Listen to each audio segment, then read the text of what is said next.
नमस्कार बच्चों। हिंदी काव्य में हम पाठ 3 जयशंकर प्रसाद जी काव्य में पढ़ेंगे। इस पाठ का प्रथम भाग आपको ये समझाया जाएगा जयशंकर प्रसाद जी की जीवनी के बारे में। जयशंकर प्रसाद जी छायावादी काल के बहुत बड़े कवि हुए हैं और उन्होंने उनकी जन्म की अवधि 1889 और 1937 का अर्थ है, मतलब 1889 में उनका जन्म हुआ और 1937 में उनकी मृत्यु हुई। तो जयशंकर प्रसाद जी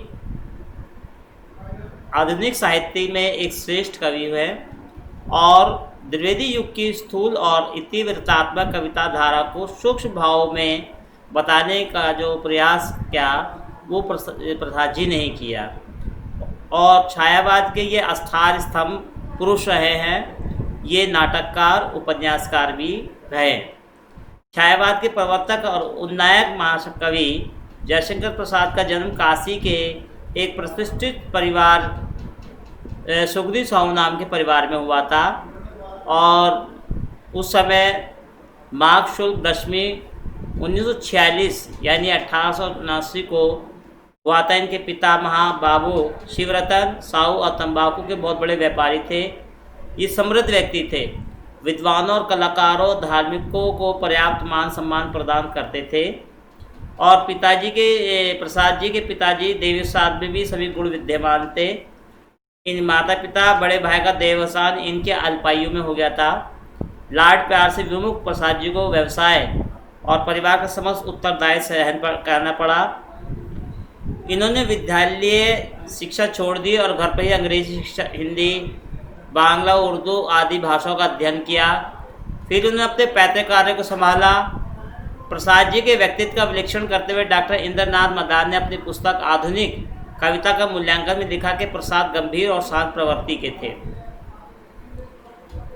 ये दलबंदी से दूर रहते थे और विद्या साधना में लग्न रहते थे। इनकी एक छोटी सी मित्र मंडल थी जिसमें वे खुलकर हंसकर बातचीत किया करते थे। वे साहित्य के वृत्ति के व्यक्ति थे, शिव के उपासक थे, मांस मदिरा से दूर रहते थे, स्वाभिमानी और विनम्र थे। वे नियमित रूप से 5-6 घंटे पौराणिक और ऐतिहासिक ग्रंथों का अध्ययन करते थे और विषम परिस्थितियों में भी इन्होंने कभी भी झुकना नहीं सीखा। और इस कारण से 15 नवंबर 1937 यानी 1994 के स्वीकृत संवत को इनका रोग जर्जर शरीर निष्प्राण होकर कमज़ोर हो गया और इस प्रकार से हिंदी साहित्य का अध्याय का पटाक्षेप यानी अर्थात उनकी मृत्यु हो गई। 48 वर्ष के छोटे से जीवन प्रसाद में प्रसाद जी ने साहित्य को अनेक ग्रंथ दिए। इन्होंने चित्राधार, प्रेम पथिक, ब्रजभाषा में करुणालय, महाराणा का प्रताप का महत्व, कानन कुसुम, झरना, आंसू, लहर, कामायनी, उर्वशी, वनमिलन, प्रेम राज्य, अयोध्या का उद्धार, शोकोवास और 4 प्रबंधक आत्मकविताएं, शेर सिंह का शास्त्र, समर्पण, पेशवालों की प्रतिनिधि, चंद और कई नाटक जैसे चंद्रगुप्त, सकंदगुप्त, ध्रुव स्वामिनी, जन्मे जय का नागयज्ञ, एक घूट, कामना, इशाक और जय राजश्री कल्याणी, अजातशत्रु, प्रायश्चित नाटकों का रचना की। और कहानी जो उन्होंने लिखी कंकाल, तितली, इरावती महत्वपूर्ण उपन्यास हैं और छाया, आकाशदीप, आंधी, इंद्रजाल इनकी प्रसिद्ध कहानियाँ संग्रह। काव्य कला के निबंध ग्रंथ में आपके निबंध संग्रहित हैं। प्रसाद जी का दृष्टिकोण बहुत मानवीय रहा और यह इनकी इच्छा और ज्ञान का सामंजस्य से ही इनकी मानवता और इसी के प्रसाद प्रतिष्ठा प्रसाद जी की रचनाओं में हमें देखने को मिलता है। प्रसाद जी ने अब प्रारंभिक रचनाओं में संकोच और झिझक होते हुए भी कुछ कहने की बात का पता चलता है। चित्राधार में ये प्रकृति के रमणीय और मधुर गुण पर मुक्त थे, तो प्रेम पथिक में इन्होंने प्रकृति की बातों को, सौंदर्य को बताया। आंसू में इन्होंने जो उनकी श्रेष्ठ रचना है उसमें विशुद्ध मानवीय विरह काव्य है और इनके छायावादी स्वरूप के दर्शन पहले झरने में भी होते हैं और उन्होंने सूक्ष्म और मानसिक पक्षों को बड़ी कुशलता से बताया है। लहर प्रसाद जी की गीति कला का एक उत्कृष्ट रचना है। कहीं कहीं इन्होंने रहस्यात्मकता को भी बताया। कामयानी जयशंकर प्रसाद की एक सिद्ध अवस्था और काव्य साधना का परिपूर्ण पाक है। इस रचना में कवि ने मनु और श्रद्धा के माध्यम से पुरुष और नारी के शाश्वत रूप के बारे में चित्रित किया है। काव्य दर्शन और मनोविज्ञान की त्रिवेणी कामायनी के निश्चित ही आधुनिक काल की सर्वोच्च रचना है। प्रसाद जी मूलतः छायावादी कवि हैं और इनकी रचनाओं में मानवीय संवेदना भी दिखाई देती है और कहीं कहीं इन्होंने भाव सौंदर्य को भी बहुत सुंदर ढंग से रहस्यवाद के तरीके से दिखाया है। उनके काव्य में त्रिवेदना, कल्पना आदि का भाव मिलता है। ये इनके काव्य की विशेषताएं हैं। प्रसाद जी ने अपनी सारी कुछ रचनाएं ब्रज भाषा में भी की थी। बाद में काव्य भाषा के क्षेत्र में इन्होंने खड़ी बोली का भी प्रयोग किया। बाद में इन्होंने इनकी भाषा परिष्कृत, संस्कृतिष्ट और साहित्यिक सौंदर्य से युक्त होती गई। इन्होंने इनका जो शब्द चयन था, यानी जो शब्द जो कवि चयन करता है शब्दों का, उसमें ये अद्वितीय रहे। इन्होंने गंभीर्य और परिलक्षित बात होती है इनके काव्य में, और इन्होंने कहीं लाक्षणिकता और प्रतीकात्मक युक्त भाषा का भी प्रयोग किया है और चित्रात्मक भाषा द्वारा इन्होंने अपने शब्दों को काव्य में किया है। गीति काव्य और में इनका समानाधिकार था। लहर, झरना इनकी मुक्तक रचनाएं हैं। तो प्रबंध काव्यों में कामयानी जैसा रत्न इन्होंने ही दिया था। प्रसाद जी का मन वियोग श्रृंगार और वे प्रलभ श्रृंगार के चित्रण में भी खूब रमा, और इसी तरह से उन्होंने कहीं कहीं पर वीर रस और शांत रस का भी उन्होंने अपने काव्य में, और करुण रस का भी प्रयोग इन्होंने किया। साथ ही साथ इन्होंने अलंकारों में नवीन उपमानों का प्रयोग करके नई भंगिमाएं प्रदान की, नए मतलब अपने विचार उसमें दिए। उपमान, विधान इनकी विशेषता है। उपमा, रूपक, उत्प्रेक्षा, मानवीकरण और ध्वन्यार्थ, व्यंजना, विशेषण, विपर्य जैसे पाश्चात्य प्रभाव से भी अलंकारों का सुंदर प्रयोग इन्होंने अपने काव्य में किया है। आत्मकांत छंदों का भी प्रयोग इन्होंने अधिक किया है। साथ ही साथ आंसू काव्य सखी नामक मात्रिक छंद में रचित है।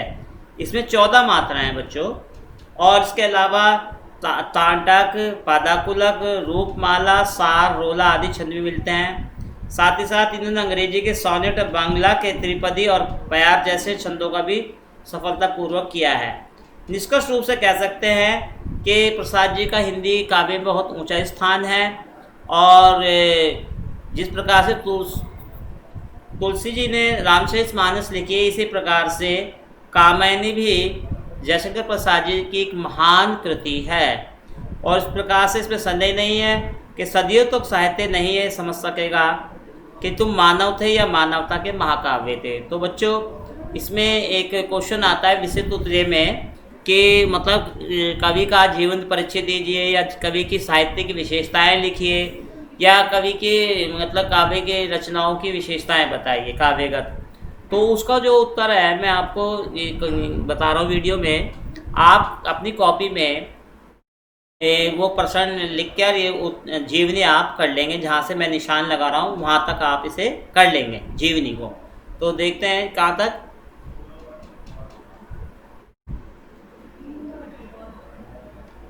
ये यहाँ से आप यहाँ से करेंगे जीवनी।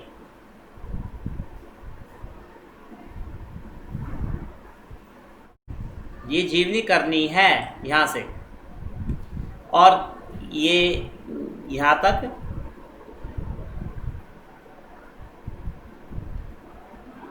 ये यहाँ तक करेंगे, और फिर अगले पेज पे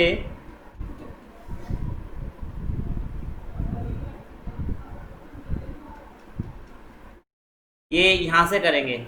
ये यहाँ से ये, और यहाँ से यहाँ तक सफलता तक प्रयोग किया। यहाँ तक आपको ये कार्य करना, यहाँ तक, ठीक है ना। निशान लगाए यहाँ तक। तो ये पार्ट 1 है आपका, फिर आगे चलते हैं, इनकी हम ये गीत एक हम पढ़ेंगे, ये गीत पढ़ेंगे हम कि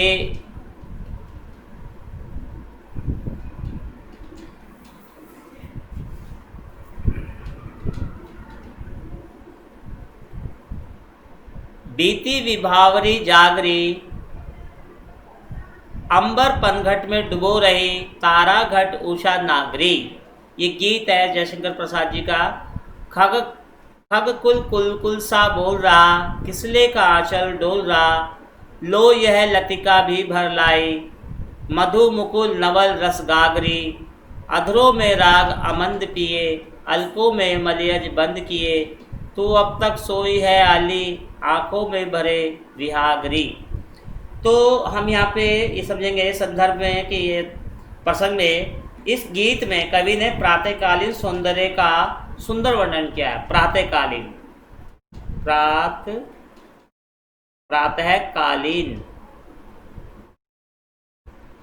सौंदर्य का वर्णन किया है।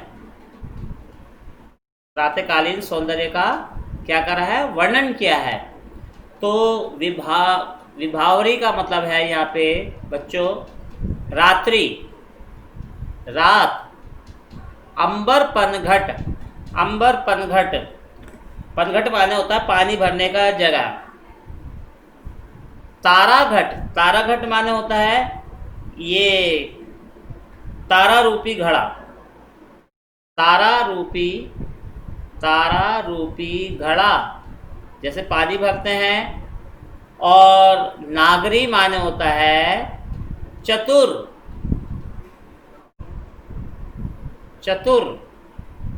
तो कवि और किसले का अर्थ है यहाँ पे नवीन पत्ता या कोपल, जो नया कोपल पेड़ में होती है। लतिका का मतलब है यहाँ पे कली या बेल, बेल लता यानी। और मुकुल माने है कली, मधु मुकुल माने कली, कली। अलको में, अलको का मतलब है पलक, बाल, अलक यानी बाल। और मलयज माने मलयज पर्वत से बहने वाली सुगंधित हवा। आली माने सखी, सखी। और विहाग माने होता है जी वेदना, आलस्य।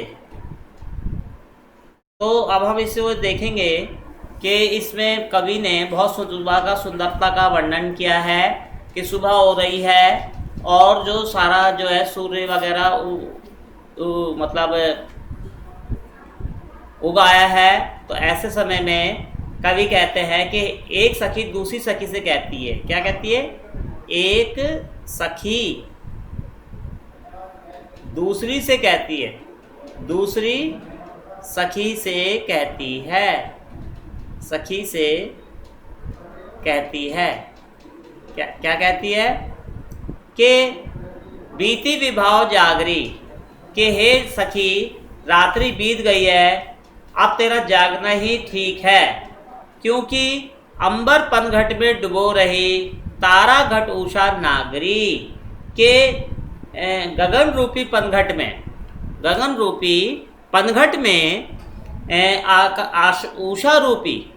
उषा रूपी नायिका जो है, नायिका तारा यानी रूपी घड़े को लेकर उसे डुबो रही है। अर्थात समस्त नक्षत्र प्रभास के आने के कारण आकाश से में लीन हो गए हैं। और खग कुल कुल सा बोल रहा, खग माने पक्षी का समूह, पक्षियों का समूह जो है कलरव कर रहा है तथा पल्लवों का आंचल डोलने लगा। खग खग कुलसा बोल रहा का अर्थ है पक्षियों को समूह बोल रहा है, किसले का आंचल डोल रहा है और जो नए पत्ते पल्लव हैं, कली हैं, वो हिल रहे हैं क्योंकि उस समय शीतल हवा बह रही है। और किसले का आंचल डोल रहा है, तो मतलब किसले मतलब कलियों का आंचल या पत्ते जो नए हैं वो लगे हुए, वो कोमल हैं, इसलिए वे हवा से हिल रहे हैं। क्योंकि शीतल मंद सुगंध समीर बह रहा है। लो यह लता भी नवीन पराग रूपी रस से युक्त यानी अपने सागर में अमृत भर ले आई। अर्थात लो यह लतिका भी भर लाई मधु मुकुल नवल रस गागरी।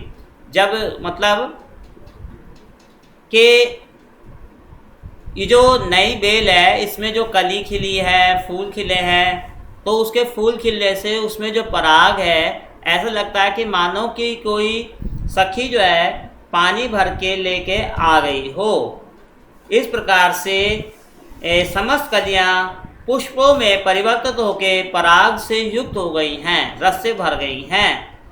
परंतु हे सखी अधरों में राग अमंद पिए। हे सखी तुमने अभी भी अपने होठों में अमृत के बजाय मदरा को पी रखा है, जिसकी वजह से आपके बालों में सुगंध को समाये हुए और आँखों में आलस्य के भरे हुए भाग दिखाई दे रहे हैं। ऐसा लग रहा है कि तुम सो रही हो। कहने का मतलब यह है, तू अब तक सोई है आली आँखों में भरे बिहागरी। तो कहती है हे सखी देखो प्रातःकाल का समय हो गया, सब लोग जाग गए हैं और सखी तू अब भी सो रही है, तुम अब भी आलस कर रही हो, तो ये सोने का समय नहीं है। तो वो अपनी सखी को जगाती हुई कहती कि हे सखी अब सोने का समय नहीं है, तो तुम जाग जाओ। तो यहाँ पे कवि ने बहुत सुंदर संस्कृत निष्ठ खड़ी बोली का प्रयोग किया है नी। और यहाँ पे जो है विहार ये जो है अलंकार है सांग रूपक है। कैसा अलंकार है? सांग रूपक अलंकार है। शैली गीति शैली है। कैसी शैली है? गीति शैली, गीति शैली है ये, गीति शैली। अब आगे हम ये पढ़ेंगे श्रद्धा और मनु। श्रद्धा और मनु के बारे में हम पढ़ेंगे।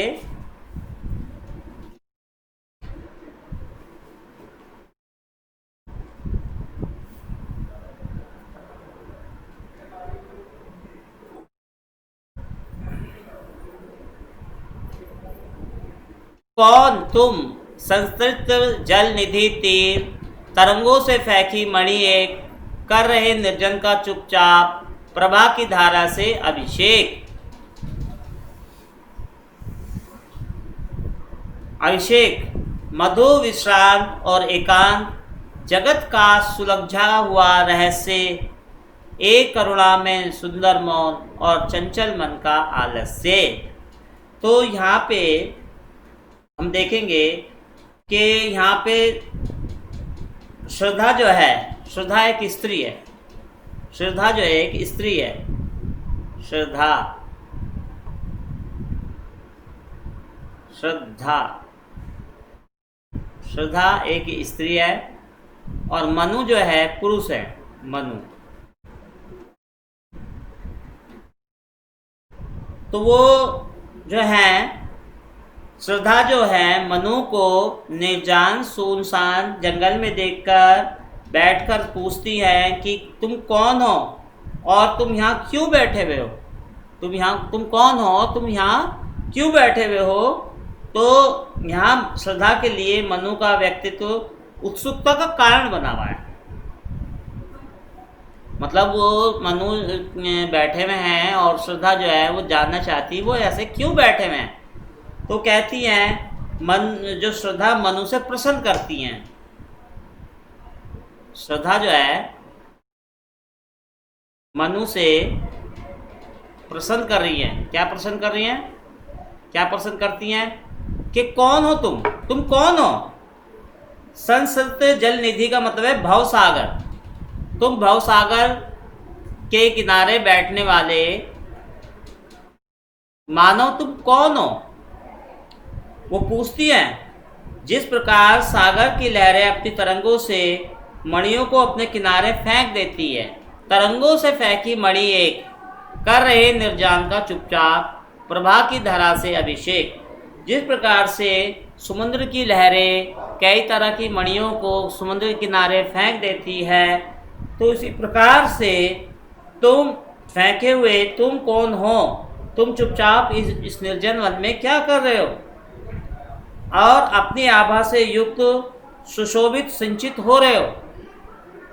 प्रभा की धारा से अभिषेक, और जैसे सागर तट पे पड़ी हुई मणि उसके निकट निर्जन तट को आलोकित करती रहती है। प्रभा की धारा से अभिषेक, प्रभा की धारा से अभिषेक माने चमकना, उसका स्वागत करना।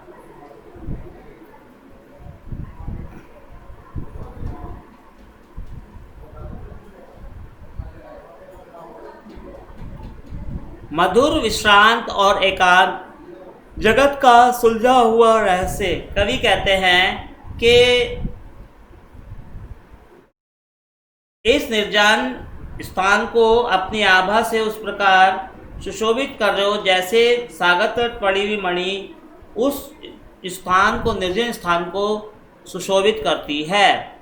और वो श्रद्धा कहती है, हे परीक्षित, तुम मुझे मधुरता, थकावट और नीरवता से परिपूर्ण इस संसार में उलझाए हुए रहस्यों की भांति लग रहे हो। कह रहे ना, जगत का उलझा हुआ रहस्य, आपका जो व्यक्तित्व है मुझे रहस्य से प्रतीत हो रहा है, और इस रहस्य को मैं जान नहीं पा रही कि तुम अपरिचित कौन हो। और फिर तुम्हारी मुख आकृति के भाव तुम्हारे रहस्य को सुलझा रहे हैं। तुम्हारा सुंदर और मौन रूप करुणा से परिपूर्ण है। क्या लिखा है? एक करुणा में सुंदर मौन और चंचल मन का आलस्य। तुम्हारे सुंदर मौन चेहरे को देखकर मैं समझ सकती हूँ तुम्हारी मुख्य आकृति के भाव तुम्हारे रहस्य को बता रहे हैं। तुम्हारा सुंदर और मौन रूपी करुणा से परिपूर्ण और तुम्हारे चंचल मन से आलस्य, जिसने आलस्य को धारण कर लिया है।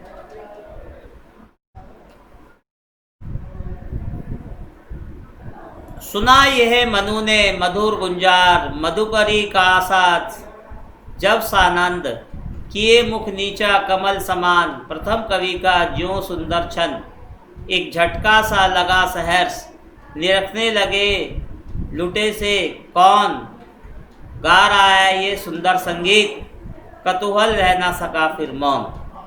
कहने का मतलब है, मधुकरी माने भ्रमरी, भ्रमरी माने भौरा, भौरे का।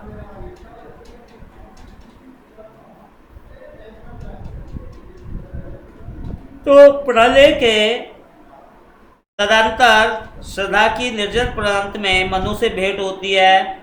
श्रद्धा मनु से परिचय पूछती है।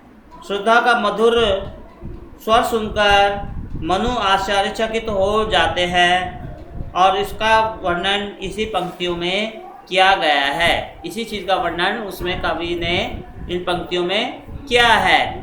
तो कहते हैं, जब श्रद्धा ने मनु से उनका परिचय पूछा, तब जीवन से निराशा उस निर्जन प्रांत में श्रद्धा का मधुर स्वर उन्हें भौरों की मधुर गुनगुन के समान आनंद प्रदान करने वाला लगा।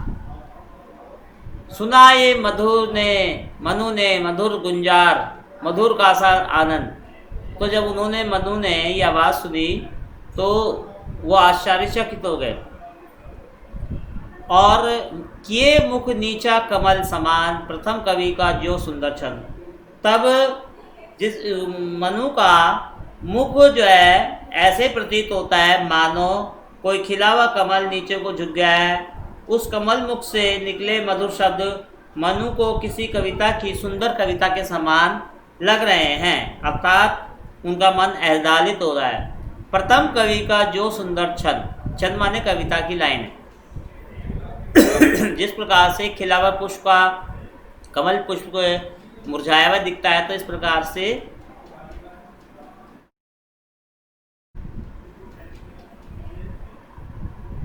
एक झटका सा लगा सहज, अचानक एक झटका सा लगा।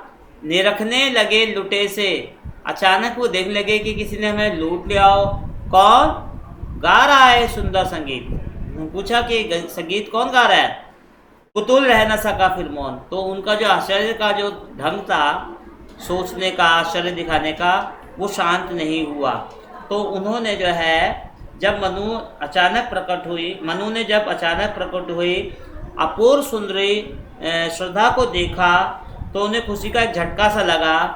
वे उसकी सुंदरता और मोहक छवि वे सर्वस्व लुटा बैठे और अपनी सुध को खो बैठे। ठीक वैसे ही श्रद्धा की मोहक छवि से आकर्षित होकर मनु सुध बुध खोकर उसे देखने लगे। किस निर्जन प्रांत में कौन यह मधुर गीत गा रहा है। निरखने लगे लुटे से कौन, कि जंगल में सुनसान में कौन है गा रहा है सुंदर संगीत, कौतल रहना सा काफिर मौन। तो उनका जो कौतूहल यानी आश्चर्यचकित करने की जो बात थी वो शांत ना हुई और उन्होंने पूछ लिया कि भाई ये गाना कौन गा रहा है। तब वे अपने मन को मन ही मन में वश में रख सके और उसमें श्रद्धा के विषय में सब कुछ ज्ञान यानी जान लेने की जो है जिज्ञासा जाग उठी। तो इस प्रकार से हम देखते हैं कुतूहल सा ना रहा सका मौन, आश्चर्यचकित की जो स्थिति वो चुपचाप ना रह सकी। तो इस प्रकार से मनु ने जब अचानक प्रकट हुई अपूर्व सुंदरी को देखा तो उन्हें खुशी का एक झटका सा लगा। वे उसकी सुंदरता और मोहक छवि पर सर्वस्व लूटा बैठे और जैसे लूटा पिटा व्यक्ति अपनी सुध बुध को बैठता है, ठीक उसी प्रकार से भ्रमर की स्थिति श्रद्धा की ठीक वैसे ही श्रद्धा की मोहक छवि से आकर्षित होकर मनो अपनी सुध बुध खोकर उसे देखने लगे। इस निर्जन प्रांत में कौन यह मधुर गीत गा रहा है। तब वे अपने मन को अपने वश में न रख सके और उसमें श्रद्धा के विषय में सब कुछ जान लेने का कौतूहल विषय समाया हुआ था। तो इस प्रकार से बच्चों ये जो है ये वीडियो यहीं समाप्त होती है। अगली वीडियो दूसरे उसमें भेज जाएगी, इसके अर्थ शब्दार्थ देख लेंगे। यदि ना समझ में आए तो आप मुझसे विद्यालय में मिल सकते हैं। विषय अध्यापक राजू सर।